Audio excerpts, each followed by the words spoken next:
Well, they call it cleaning, others call it controversial. Ohio may clear hundreds of thousands of names from its voter registration polls. Thank you, everybody, for staying with us at 5:30. I'm Darlene Hill. I'm Mark Taylor. The Secretary of State calls it routine record keeping, but some call it discrimination. NBC4's Catherine Ross is live to explain who could receive a final notice and why it's causing so much controversy. Catherine?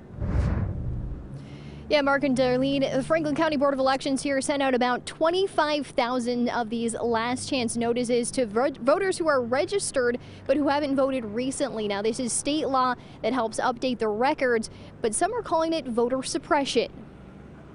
The form was mailed out to more than 235,000 Ohioans. They're going to registered voters who have not cast a ballot in the past 6 years. The ones who don't respond by September 6 will have their registrations canceled. There are numerous attempts that boards of elections make to reach out to voters if they have not voted. There are several points of contact that they can do. It's the latest push in what the Secretary of State's office calls record maintenance. The state law, going back to Sherrod Brown's time as Secretary, was recently upheld by the U.S. Supreme Court. It's to keep updated and accurate voting records. Proponents say it also reduces the risks for election fraud, but critics disagree. You look at what are those things that are listed under racism when you talk about redlining, when you talk about segregation, when you talk about voter suppression.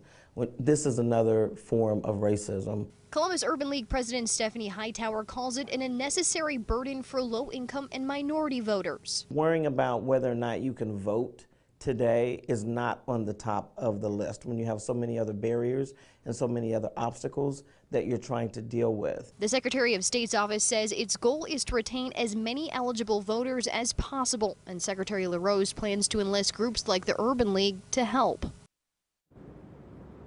Now, if you do receive one of these notices, you can either sign it and return it in a prepaid envelope or go online to the county's website. You can also check and update your registration on the Secretary of State's website. We'll have all of those details in this story on our website, NBC4i.com. Local for you in Columbus, Catherine Ross, NBC4.